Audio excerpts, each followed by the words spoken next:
So welcome friends once again to Youth Meet, and we have been really trying to give you some of the subjects. We work very hard to think about topics that are, we have brainstorming session and we try to think about topics that are important for you all.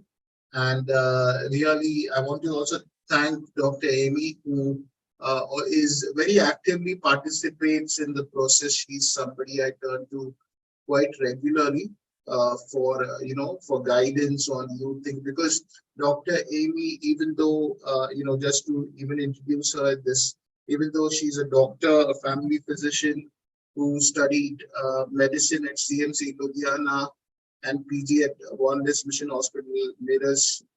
She has worked all her life, for the Lord, along with her profession. In fact, her profession has also been a means, a way to serve the Lord by, by doing what she does in a very honest way.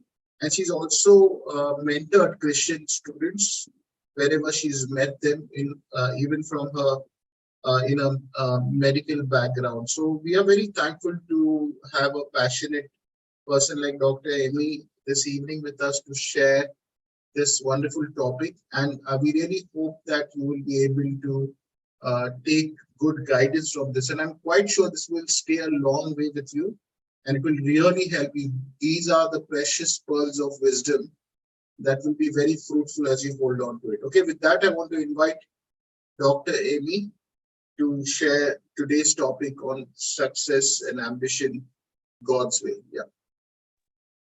Thank you, Abhijit. Yeah. Thank you, Abhijit. Good evening, everyone. I'm just sharing my screen. Yes. Yeah, can you see my screen? Yes, we can. Yeah. Yeah. So today's topic is pursuing ambition and success in God's way. And we are going to speak about ambition and success. And sometimes we think of ambition and success as something very worldly, but the Bible does speak about ambition, godly ambition, and being successful for God. So we're not going to just focus on worldly ambition, but we're going to focus on becoming, being ambitious for God as well, and being successful for the Lord as well. So just to start off, we look at some definitions of ambition. This is from Google: a strong desire to achieve something requiring determination and hard work. Determination and desire to achieve success. And the Cambridge Dictionary defines it as a strong desire for success, achievement, power, or wealth. So on and so forth. If you look at all these definitions, you can pick up certain words, which are common. One is, it's a strong desire or an ardent desire or an earnest desire to achieve something. And achievement is another word. Achievement is the second word. And determination and hard work, of course, comes there. And what is it to achieve? To achieve success. And success is generally mentioned in terms of power, wealth, achievement, rank, fame, and strive for its attainment. So then we go to the next. You see the key elements of these definitions. The primary element is a strong desire to achieve something, to achieve success, a strong desire to achieve success. And the secondary elements are to achieve something which is power, wealth, and fame, or rank, or fame, So if you try to put together all these definitions, you come with this line: ambition is a strong desire to achieve success, which is measured by power, wealth, and fame. There's this book called Rescuing Ambition by Mr. Dave Harvey, and he talks about two types of people: those who are prone to little ambition and those who are prone to selfish ambition. So both of these are two extremes. Either you're not ambitious or you're very selfishly ambitious. So you have to think about which category you might fit into. So there are people who are prone to little ambition. They are satisfied with just average or less than average. They are satisfied with a C grade. That's good enough, they say. But someone who is prone to selfish ambition will not be even satisfied with an A. They wanted an A plus. They are overly ambitious. And so I'm sure you all have had friends like that. Someone who's happy with even with a B minus or a C, and someone who's not happy with even an A. And these are like two extremes, and this is very simplifying it a lot. But we know people who are not motivated, and we know people who are highly motivated and highly ambitious as well. I'm sure you know in your friend circle and in your school and in your church as well. Now let's think about another aspect of ambition. There are three things which we looked at in the previous definition, where we said ambition is a strong desire to achieve success, which is measured by wealth, fame, and power. Of these three, ambition is more about power. Is it more about power, or is it more about wealth, or is it more about fame? But if you want to encapsulate all these words, you can use the word glory. Okay. Ambition is a strong desire to achieve success and obtain glory. Everyone is looking for a place in the sun, a place in the limelight, a place in the spotlight. So to achieve some kind of glory. Okay. Wealth, power, and fame are means to the ultimate end of glory. Does that make sense? So we're all looking for a place in the spotlight, and sometimes it's through wealth, sometimes it's through power, sometimes it's through fame, but it's all for us to have glory. Okay. And so we're going to pursue the link between ambition and glory.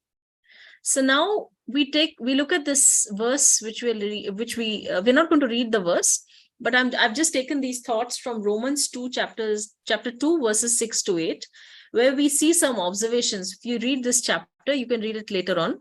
Romans chapter 2, verses 6 to 8. Ambition is a desire for glory, and ambition is a desire to gain a place in the spotlight or glory.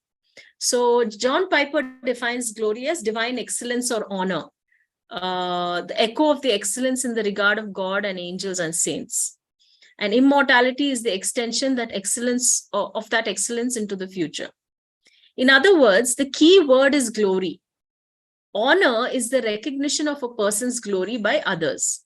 When we achieve something, you get a prize, or you get a degree, or you get a, the people who finally graduate or earn a prize, you go onto the stage and you are honored by someone with a prize, or with a final master's degree, or a postgraduate degree, or a graduate degree.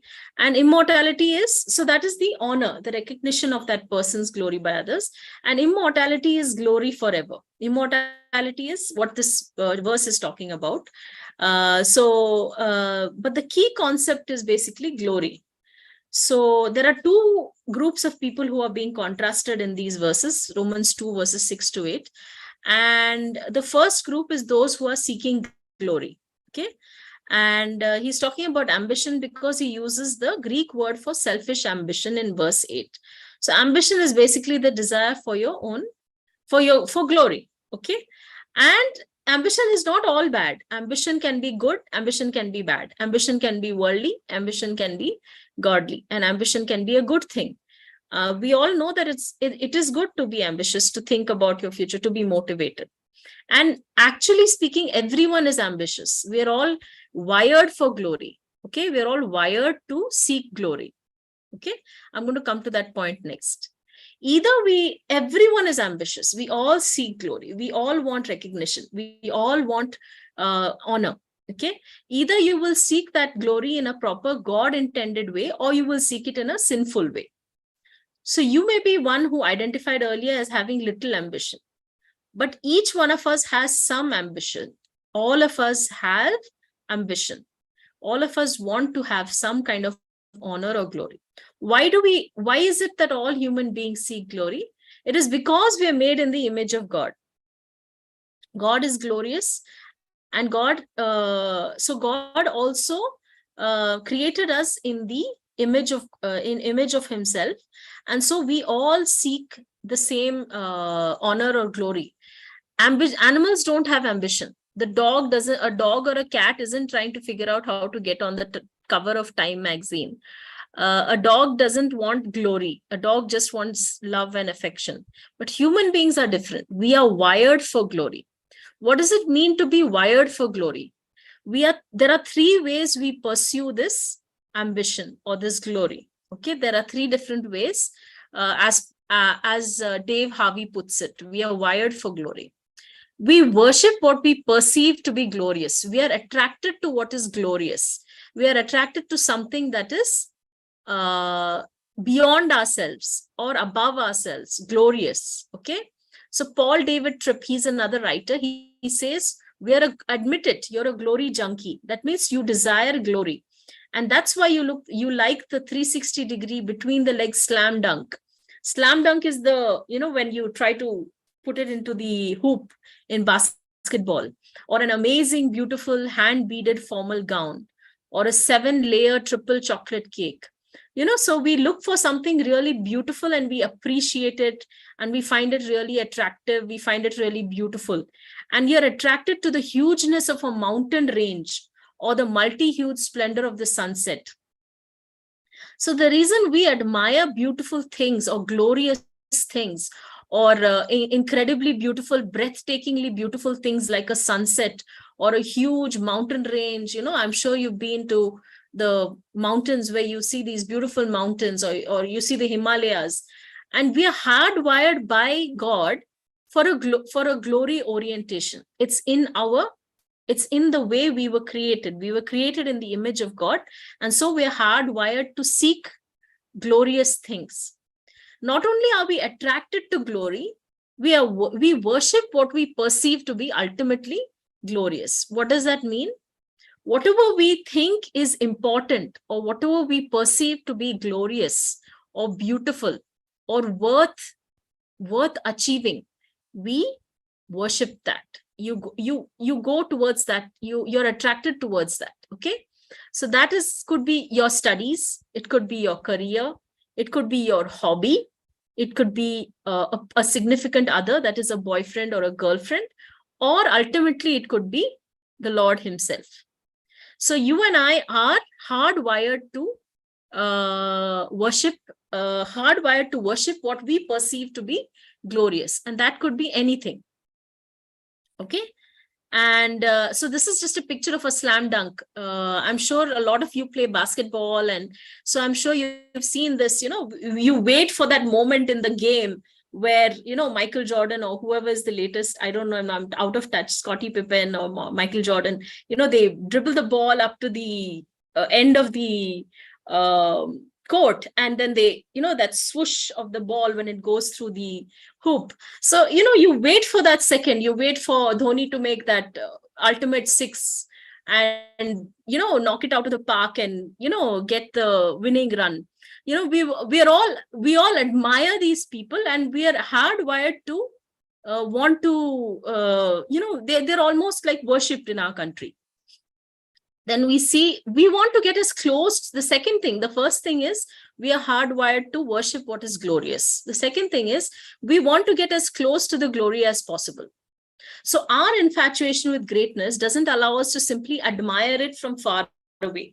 We want to be close to where the action is happening. We want to be close to where the glorious action is happening. So that's why people pay a lot of money to attend a big concert of some famous singer, or to attend a sporting event like the IPL or, the World Cup, or the football World Cup, or the cricket World Cup, or Wimbledon. We go as far, we want to be there, and we want to see the action ourselves. We want to get as close to glory as possible. We want to be as close to what is glorious as possible. Okay. And that's, you can see there's this Ariana Grande is singing, and everyone is reaching out to touch her because they want to be as close to her, and they think that's something, marvelous and glorious. Okay. And we desire to share in that glory. It's almost as if I touch Ariana Grande, or if I get Virat Kohli's autograph, I'm going to be, it's going to elevate my status, or my, it's going to make me more precious, so feel better about myself. So it's not just that we want to watch something about an entrepreneur, some inspiring documentary about an entrepreneur or some famous person. We want to be that person. We want to be the next Steve Jobs or Shah Rukh Khan or Serena Williams or J.K. Rowling, the lady who wrote the Harry Potter books. I'm sure you know her. So this is what we would call ambition. It is a desire to share in the glory that I so admire. Now, for all of you, you may not be admiring celebrities. You may be admiring someone closer to home. You may admire some teacher or some professor who's really good in their subject. You may admire some senior or some older friend or mentor who really has a good grasp of, say, physics or chemistry, or or surgery if you're a medical student. And that kind of is something where we want to be like that person, and we admire that person. And this desire to obtain glory drives us to incredible achievements. Okay, people will go to unbelievable extremes in order to obtain glory. So what is this? What is really what we're doing? What we're doing is we're actually worshiping something. We're worshiping an object. We're worshiping a person or an achievement. Okay.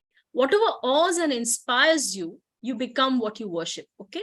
Whatever awes and inspires you will determine the direction of your life. Okay.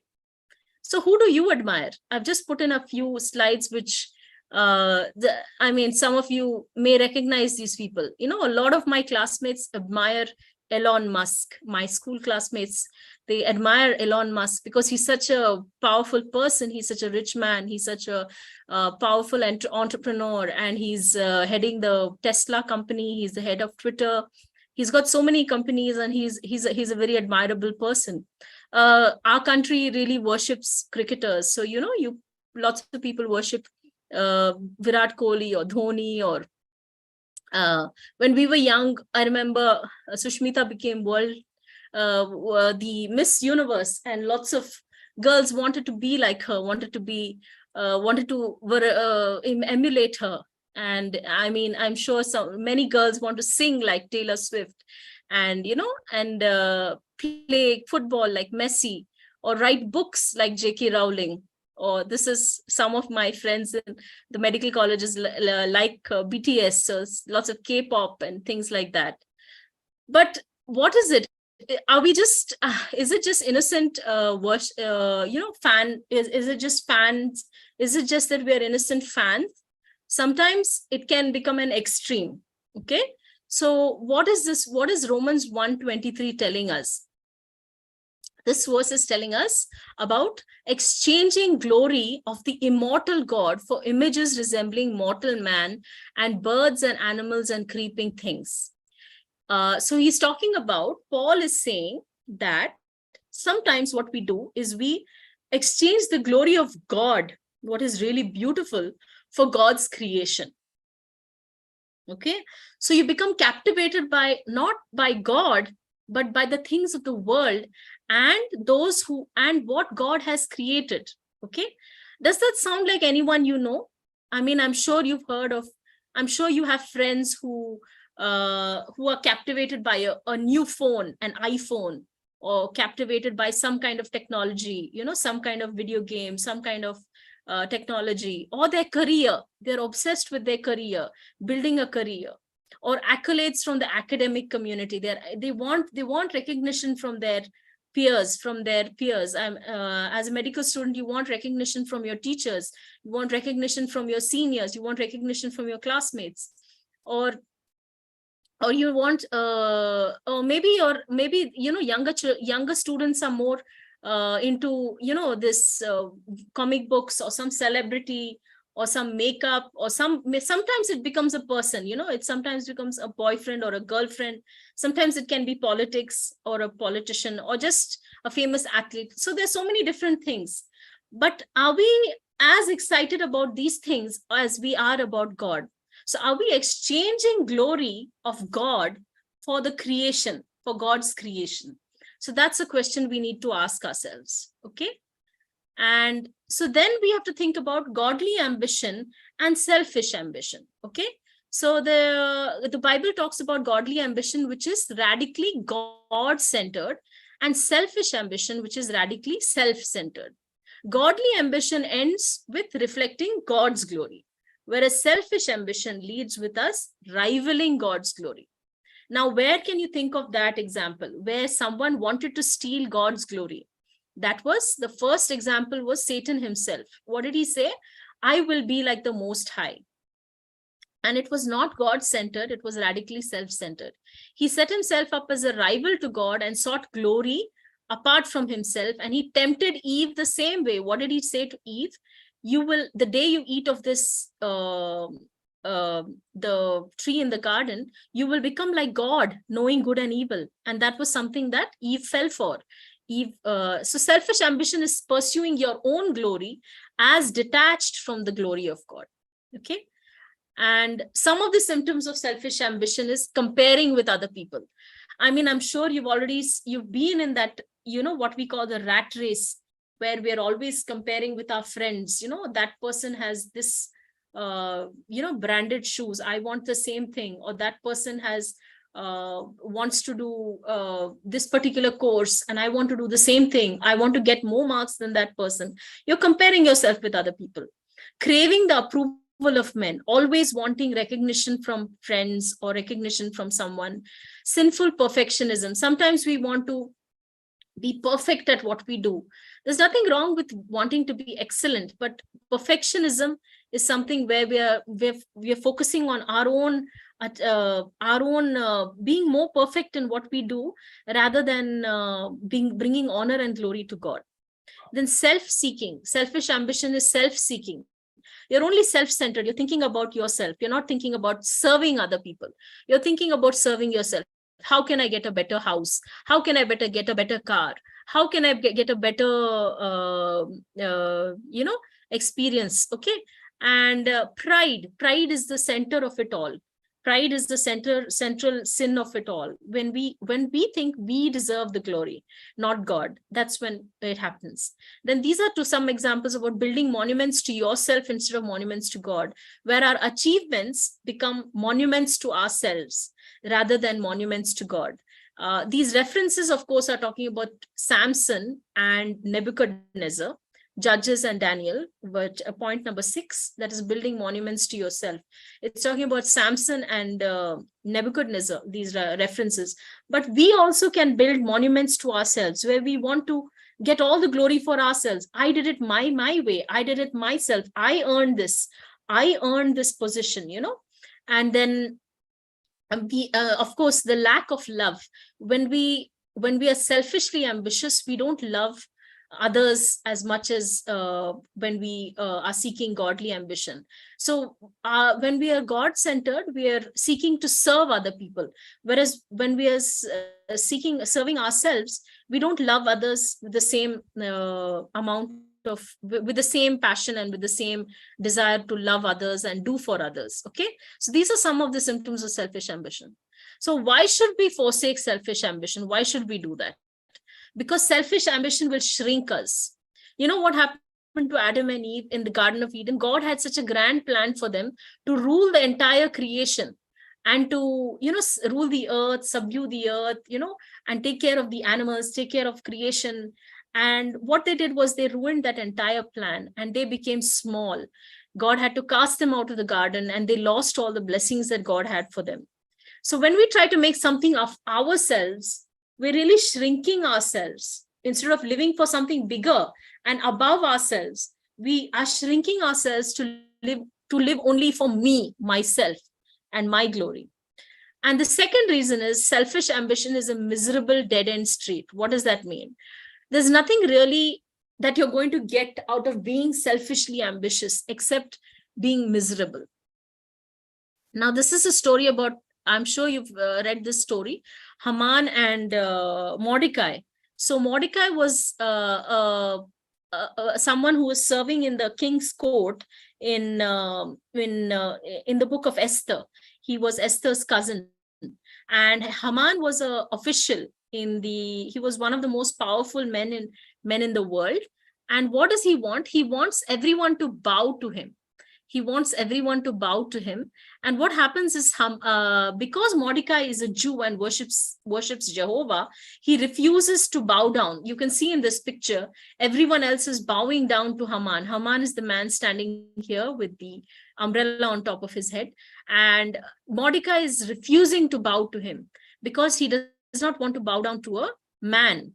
Okay. But Haman is so proud, he completely loses his mind. He gets so angry and he goes after this man called Mordecai, and it's such that he's willing to kill all the Jews. He's willing to kill all the Jews just to get back at Mordecai. So, sometimes when we are proud, we do things which are, which just don't make sense. Selfish ambition is a miserable dead-end street. So now we're going to look at some verses from Ecclesiastes. Solomon is the wisest man in the world. And he talks about how ambitious people sometimes suck the joy out of their very own lives when they are selfishly ambitious. He says that in Ecclesiastes 9:11, he talks about there is nothing new under the sun. Everything that has been done has already been done, And so he's talking about the new thing, and the only new thing in the world is the history that you don't know. If we knew our history, we will understand that people have been doing the same things over the last thousands of years. And the only reason we think we're doing something new is because we have forgotten the past. So the next generation will forget about what we have done as well. And if we want to live, to do something new or novel, ultimately we're all going to be forgotten. We're not going to be remembered. Okay. So that's what he's saying. There's nothing new under the sun. Then he also talks about the race is not to the fastest person. Sometimes we think that everyone should, the one who wins the Olympic race is really the fastest person in the world. But no, you don't see everything that goes behind it. You see the training, the person whose parents put them into sports, the person who doesn't have an accident just before who doesn't have any injury before the event, and who has the privilege to get the training that he needs. So who has the best coach, who is, there's so many reasons for you to succeed. And there's so many things that happen for that person to succeed. And so the race, time and chance happens to everyone. Life isn't fair. So, the time and chance happens to everyone. It's not that the best person always wins. Sometimes undeserving people also win. And people who are totally undeserving sometimes get all the glory. And those who deserve to be recognized they get overlooked. So this does happen. I'm sure you've seen it in your workplace or in your school or in your college. Sometimes, people who, even in elections, you see someone who's totally undeserving wins the election. Someone who doesn't deserve to win wins. Sometimes you see it in, sometimes you see that someone who's far less qualified or less good gets a job because of nepotism or because of some kind of influence, So we see that. So the point is that we cannot live for the praise of men, because the praise of men is so fickle. So don't live for selfish ambition, because it leaves you miserable. Ecclesiastes 12 says, 1-5, remember your creator in the days of your youth, before the difficult days come. And so here he's talking about, we are all going to, we have to remember God when we are young, because as we get older, we are going to one day die and we're going to be forgotten. So we have to make use of all the days of our life to live for something higher than ourselves, for something nobler than ourselves. Okay. And then he says in Ecclesiastes 2:16, there is no remembrance of the wise than of the fool. All that is now will be forgotten in the days to come. So how does a wise man die? As a fool. So he's saying, whether you're wise or whether you're foolish, whether you're successful or you're not successful, we will die one day and history will forget us. So if you live only for yourself, you're not going to gain anything. Okay, you're going to just have a miserable existence. But what does godly ambition mean? Godly ambition is when we worship what is godly ambition? Godly ambition is when we see God as ultimately glorious, we worship him alone and seek to get as close to his glory as possible. Okay, so godly ambition seeks to share in Christ's glory by becoming like Jesus. So what is the point? So what point am I trying to make? I'm trying to say godly ambition is actually trying to become like Jesus. You must be so ambitious to become like Jesus in all you do and all you say. And there are two steps in that. One is sanctification and glorification. I'm sure you've heard these words before, but becoming like Jesus is the ultimate way to get glory, or to be ambitious. Sanctification is when God purifies us to become more like Christ every day. What we worship, we perceive to be glorious, in this case Christ. We seek to get as close to God as possible. We seek to share in the glory that we worship. So we share in Christ's glory a little at a time, as the Spirit transforms us into Christ's image. Okay, and one day we're going to be glorified. What does that mean? Finally, one day we'll be without sin, and we'll have a resurrection body like Jesus, and we will be like Daniel says, we will shine like stars forever and ever. So these are the two processes by which we are becoming like Jesus every day. And what are the signs and symptoms? What are the symptoms of godly ambition? A desire to please God, humility. When we are humble, we will seek God, and we will live, we will be humble and seek to please him. Another signs of godly ambition is we are content with what God has given us. We're content with God, who God has made us, the gifts that he's given us, and what he's given us to do. Okay, and we have a zeal to for God's glory. That is for the Great Commission, that everyone should know Jesus. We have an eternal perspective. We're looking towards heaven. We're looking to gain a prize not here on earth, but in heaven. Okay, and we have a zeal to have for God's glory, not for our own glory, not for the glory of our own, for recognition from man, but for God's glory. And we would have a love for God's church. There's this quote by C.S. Lewis, which says, so C.S. Lewis says, it would seem that our Lord finds our desires not too strong, but too weak. We are half-hearted creatures, fooling about with drink and sex and ambition, where infinite joy is offered to us. Like an ignorant child who wants to make mud pies in a slum because he cannot imagine what is meant by the offer of a holiday at sea. We are far too easily pleased. So what is C.S. Lewis saying?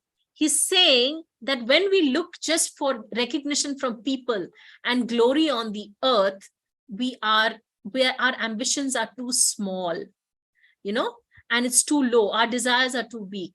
So how about you? Have you been fooling with selfish ambition when God has given you something of more infinite value? Are our desires weak? Let us be ambitious to become like Jesus. Okay. And so see, these are some of the questions you can ask yourself. Is your ambition all about you becoming something special or someone special so that people can recognize you and give you honor? Or is your ambition allowing you to serve God? Are you humble about the way you're seeking to be recognized, or desiring to, are you humble in your attitude? Does your ambition bring you joy, or does it make you miserable?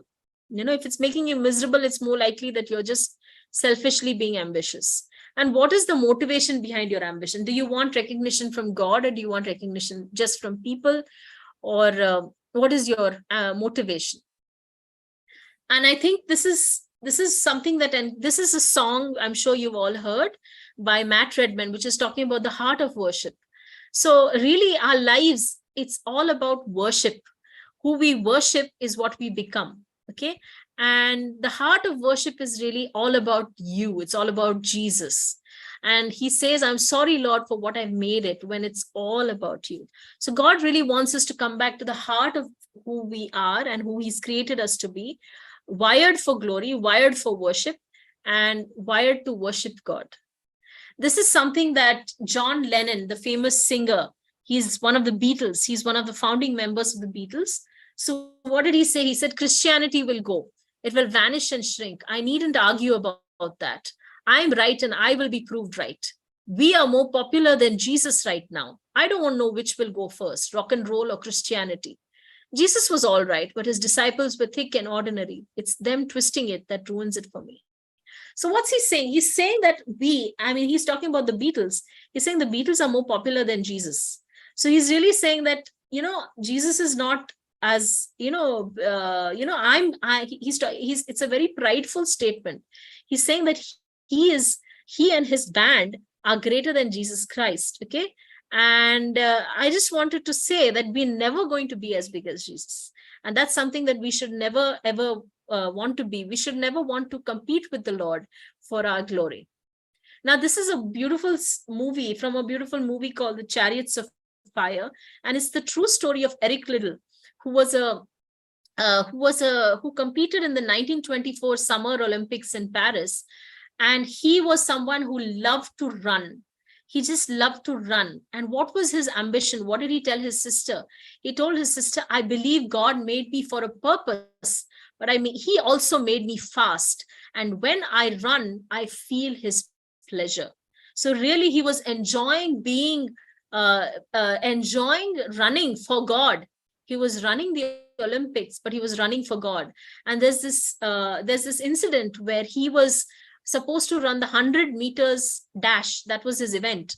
He was the sprinter in the 100 meters dash, but he refused to compete because it was falling on a Sunday and he wanted to worship God on Sunday. He wanted to keep the Sabbath holy. So he refused to run on that day. And instead he competed in the 400 meter run, and he won that at the Olympics. He won the gold in that. So this is someone who wanted to honor God in their lives.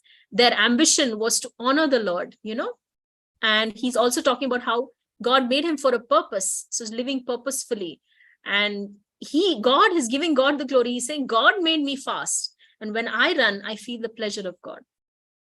This is another person. This is Jim Elliot. He's the famous missionary. He was one of the 5 missionaries to the Auca Indians in the Amazon rainforest. And what does he say? He says, he is no fool who gives what he cannot keep to gain what he cannot lose. And he's talking about his life. He's talking about his own life. He's saying he is no fool who can give his whole life to gain what he cannot lose. Okay, to gain the kingdom of God, he was willing to give up his own life. And so what is the verse which reflects this is Mark 8:35-36, which says, whoever wants to save their life will lose it, but whoever wants to lose their life for God, Jesus, and for the gospel will save it. What good is it if we gain the whole world yet forfeit their own soul? So what is the point if we gain a recognition from man, success, money, fame, power, if it is without Jesus? Okay, so that's what I want to leave you with. And I'm going to close here.